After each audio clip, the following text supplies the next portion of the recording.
On the eve of the wedding, my legs, which were paralyzed for saving Mike, finally recovered completely. I ran to find him with joy, but unexpectedly saw him hugging the poor student I sponsored and taking the abortion injection. After the injection, Lucy smiled and pulled Mike into the disabled toilet in the hospital. Mike, the baby is now very stable. Do you want to try a different taste, Tilda? Besides, being here should remind you of Adele, which is more exciting, right?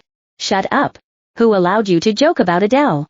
Mike scolded, but after a moment, the sound of the two panting came out. I was chilled to the bone. I never thought that the man who always cherished me, and said that he would only touch me after marriage, turned out to be greedy for another woman, and even had a child with her. I didn't plan to tell Mike that I recovered, nor did I plan to marry him. Turning around, I sent a message to my mother. Mom, I'll change my marriage partner to Mike's elder brother Morgan. As for Mike, I don't want him anymore. After a long time, Mike came out holding Lucy reluctantly. I followed them all the way to a villa. In the open door of the villa, Mike's friends each held a ribbon salute, and cheered the moment the two came in. Lucy is pregnant. Congratulations to Mike for becoming a future father.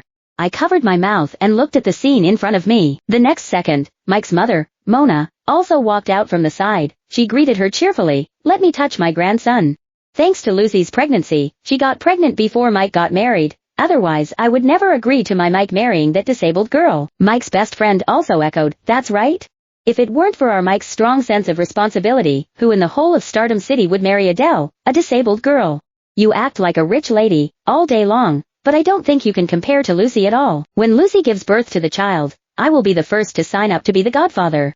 Mike heard this and his face sank slightly. Don't say these words in the future. After all, Adele was injured to save me, so you should give her more respect. Others still looked down on me, and urged the two to kiss each other as prospective parents. Mike looked at Lucy with soft eyes, then hugged her tightly, and kissed her affectionately. When I stumbled away from the scene and ran home in panic, I was shocked to find that Mike's villa was just behind our residence. I was so sad that my tears almost dried up. It was hard to imagine that those people, who used to call me a good daughter-in-law and respectfully called me sister-in-law, would have such ugly faces.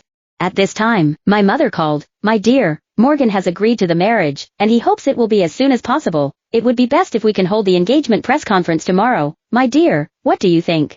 Since that stinky boy Mike is not good to you, let's get rid of him as soon as possible, okay?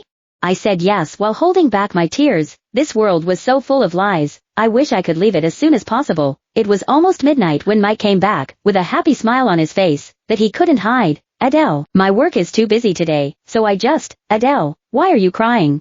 He rushed to my wheelchair, his eyes red with heartache. Is your leg hurting again?